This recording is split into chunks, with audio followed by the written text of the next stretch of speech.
Hello बच्चों, welcome to चंचल निवास classes. तो आज का वीडियो स्टार्ट करते हैं बच्चों। अपने पिछले वीडियो में देखा था, लिगेंड के बारे में डिस्कस किया था। ठीक है, इसमें अपने क्या किया था, कंप्लीट टेबल के बारे में बातें की थी। आज क्या करेंगे, आज भी लिगेंड के बारे में बातें करेंगे, बट कुछ लिगेंड है जो आपके बच गए थे, उनके बारे में अपन डिस्कस कर लेते हैं। ऑथर लिगेंड है जो इंपॉर्टेंट रहते हैं, कई बार आ जाते हैं कोऑर्डिनेशन कंपाउंड के अंदर, पूछ ले जाते हैं कि इन लिगेंड का नाम क्या होगा। ठीक है, तो आप कंफ्यूज हो जाते हो कि इस लिगेंड को अपन कौन सा नाम बोलेंगे, तो उसके लिए बता देते हैं। सबसे पहले बात कर लेते हैं टू लिगेंड्स अपने पास, एक है एम्पीडेंटिक लिगेंड आ जाएगा, एक चिलेट लिगेंड आ जाएगा। ठीक है, ये भी अपनी जगह पे इंपॉर्टेंट है, इसीलिए कहा था कि कंप्लीट जितने भी लिगेंड है वो सारे के सारे क्या है, वेरी वेरी इंपॉर्टेंट है, तो उनको अच्छे से याद कर लेना। तो देखो, इस लिगेंड की बात करते हैं तो यहाँ पर क्या लिख रखा है कि एक बात है कि यहाँ पर एक टाइम में एक ही एटम के साथ अटैच होगा, सेंट्रल एटम के साथ। यहां लिखा है कि ligand which can two and more different donor atom present in it are called the ambidentate ligand. ये कह रहा है कि जो लिगेंड है वह two and more different donor atom के रूप में प्रेजेंट होता है। किस तरीके से, देखिए यहाँ लिखा हुआ है CN। क्या है? CN। ठीक है, तो क्या होगा, साइनाइड है, बट जी ये है, ये किसके साथ है, सेंट्रल एटम के साथ अटैच है, तो यहां पर लिख दिया इसका डोनर एटम कौन होगा, कार्बन। ठीक है, किस तरीके से, जैसे कि यहां पर था Fe,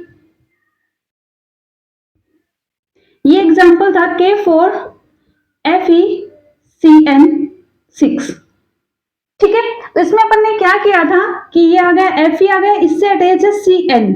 ठीक है, C पहले लिखा है, उसके बाद में N लिखा है, तो इसका मतलब क्या हो गया, जो कार्बन है वो क्या हो गया, डोनर एटम हो गया, इसीलिए इसको अपन क्या बोलेंगे, साइनाइड। क्या बोलेंगे बच्चों, साइनाइड। बट अगर ऐसा हो, इसको अपन थोड़ा चेंज कर दे, CN को क्या किया कि N को पहले लिख दिया और C को बाद में लिख दिया, तब क्या होगा, उसमें देखो अगर इस तरीके का प्रोसेस होगा कि जिसमें क्या हो, कार्बन बाद में हो, नाइट्रोजन पहले हो, तो उसको बोलेंगे आइसोसाइनाइड। क्या बोलेंगे, आइसोसाइनाइड। ठीक है, ये ऐसे ना होकर अगर ये ऐसे हो जाए N और ये C, ठीक है, फिर यहां पर क्या आएगा, ये भी चेंज हो जाएगा, यहां आ जाएगा NC, ये भी NC हो गया। ठीक है,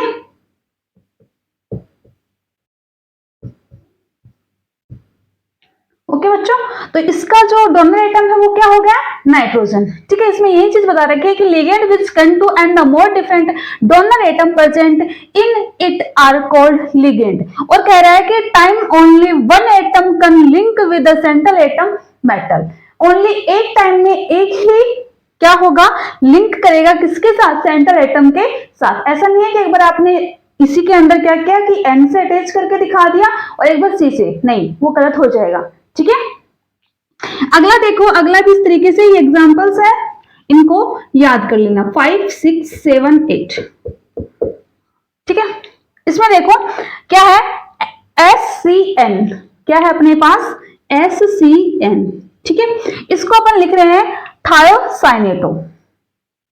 ठीक है, क्या है, थायोसाइनेटो। तो थायोसाइनेटो में ये देख लो कि सबसे पहले वाला वर्ड क्या है, S, तो डोनर एटम क्या हो जाएगा, S हो जाएगा। ठीक है, आपको ये वर्डिंग देखनी है, पहली वाली, ये वाली।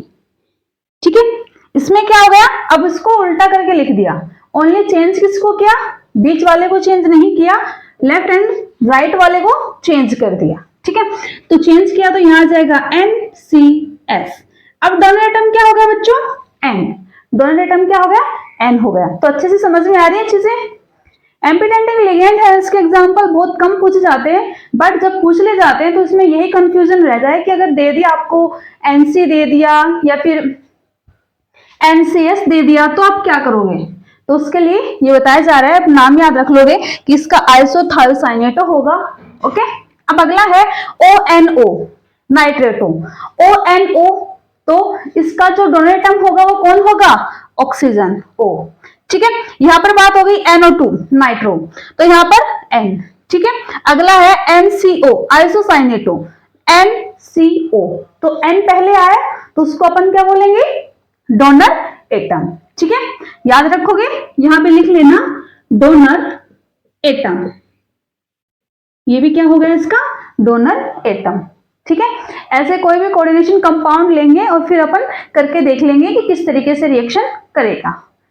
तो एम्पीडेंटिक लिगेंड समझ में आ गया। बस इतना ध्यान रखना है बच्चों कि यहाँ पर लिख रखा है कि कोई भी लिगेंड होगा, ठीक है, वो टू एंड मोर डिफरेंट क्या होंगे, दोनों एटम के साथ जो प्रेजेंट रहेंगे उसको अपन क्या बोलते हैं, एम्पीडेंटिक लिगेंड बोलते हैं। ठीक है, अब बात कर लेते हैं, इतनी बात समझ में आ गई तो अब बात कर लेते हैं किसकी, चिलेट लिगेंड के बारे में। अब देखो यहाँ पर लिखा हुआ है जो कोइलेंटिंग जो लिगेंड होता है वो अपन उसका यूज करेंगे। ठीक है, किस तरीके से, it one and the more donor atom to form का coordinate bond with central metal. Coordinate bond का मतलब बता देते हैं कि क्या होगा, अभी 2 मिनट के अंदर एग्जांपल देखेंगे ना तब अच्छे से समझाएंगे। ठीक है, come so as to giving a ring like structure, एक क्या बन जाएगी अपने पास, रिंग लाइक स्ट्रक्चर का फॉर्मेशन हो जाएगा। किस तरीके से होगा वो भी समझा देंगे। अब याद रखना इन दोनों में एक ही कंफ्यूजन होता है कि दोनों में ये चीज लिख रखी है one and more donor atom, इसमें भी लिख रखा है two and more different donor atom. बस आपको ध्यान रखना है कि उसमें है डिफरेंट एटम के बारे में, डिफरेंट डोनर एटम के बारे में बात हो रही है, बट इसके अंदर क्या हो रहा है कि one and the more donor atom only क्या है, जो है अपने पास उसी का ही अपने को क्या करने ज्यादा लिख रखे, जैसे कि CN2 OX3। ठीक है, अब देखो आगे क्या लिख रखा है, the ring is called chelate and the ligand is called chelate ligand. समझो बच्चों किस तरीके से, पहले नोट कर लो, ऊपर वाला लिख लो नीचे वाला भी, फिर समझाती हूं कि किस तरीके से ये कह रहा है। ठीक है, बस दोनों में इतना फर्क याद रखना कि उसमें क्या है, डिफरेंट है डोनर एटम और इसमें डिफरेंट नहीं है डोनर एटम। समझ में आई? ठीक है, अब देखो यहां पर समझ लेते हैं अपन,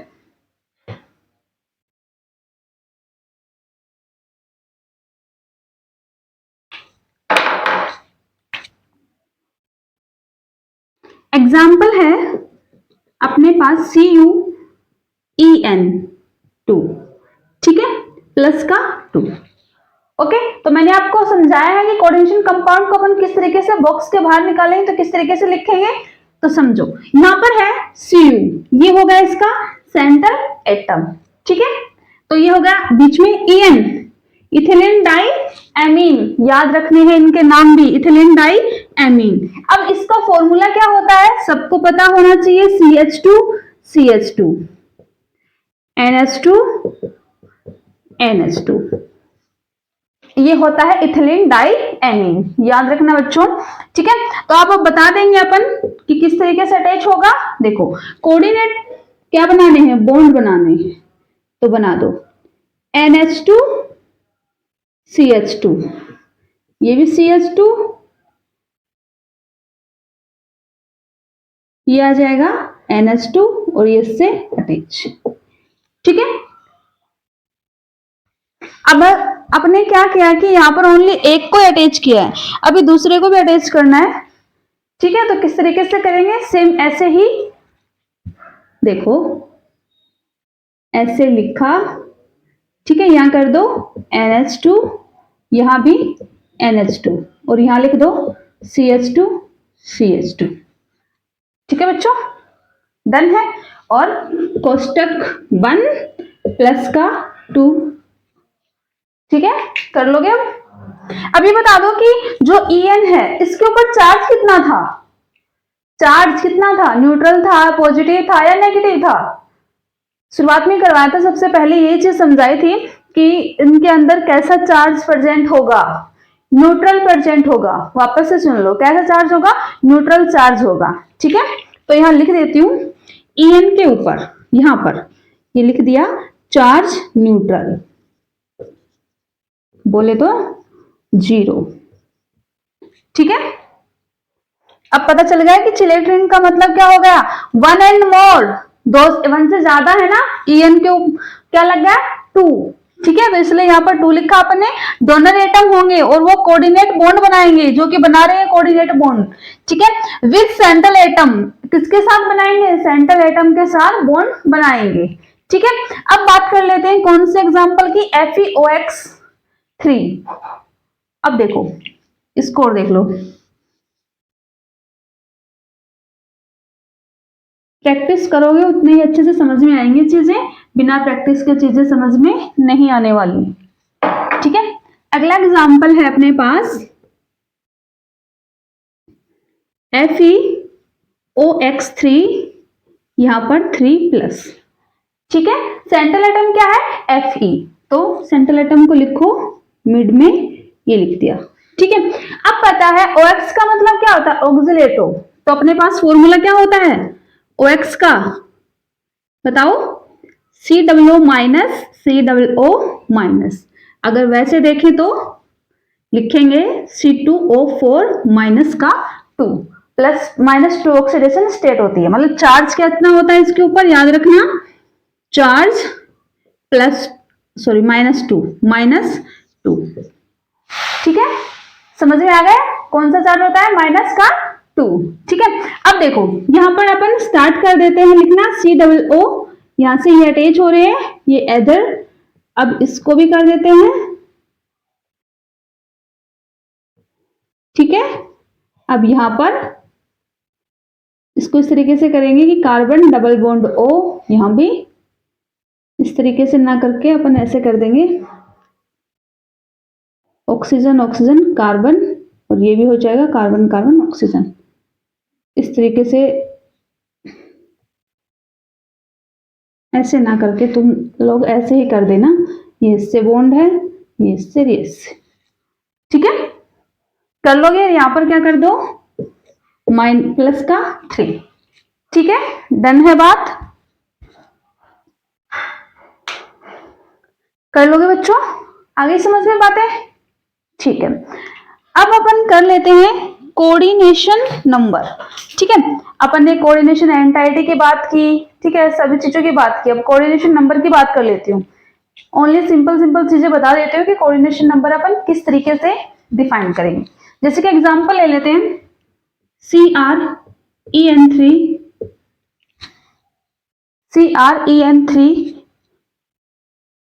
+3,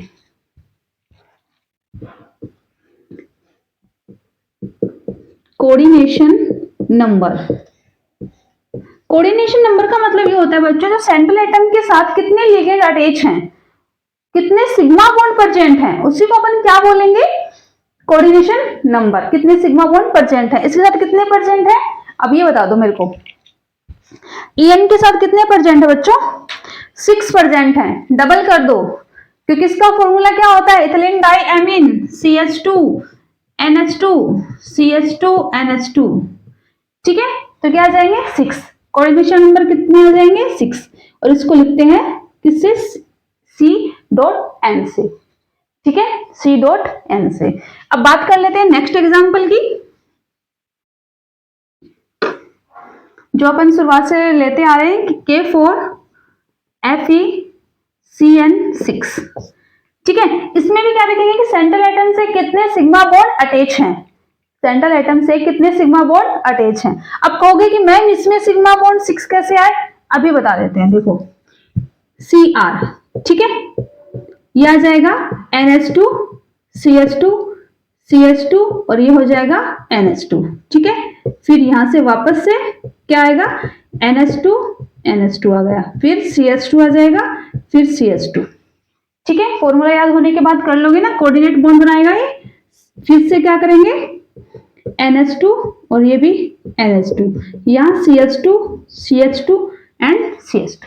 ठीक है, अब देखो सेंट्रल एटम से कितने बॉन्ड अटैच हैं, कितने 1 2 3 4 5 एंड 6, तो कितने हो गए कोऑर्डिनेशन नंबर 6 हो गए। ठीक है, ये बहुत ही इजी तरीका है आपको समझने के लिए कि कोऑर्डिनेशन नंबर कितने होंगे। इसमें आ जाओ Fe, अब तो मैं करके बता रही हूँ चीजों को, तो अच्छे से समझ लेना।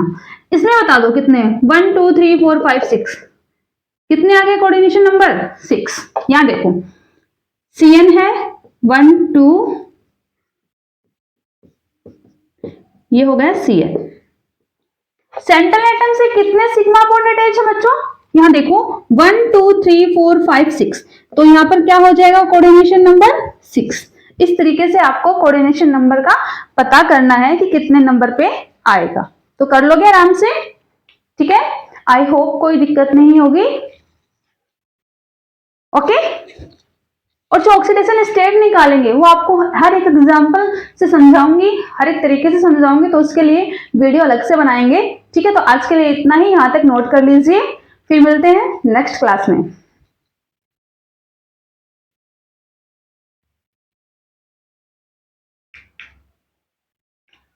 आपकी बुक में होंगे एग्जांपल्स कोऑर्डिनेशन नंबर के बहुत ज्यादा, तो उनको देखना और करना कि कितने कितने कोऑर्डिनेशन नंबर होते हैं।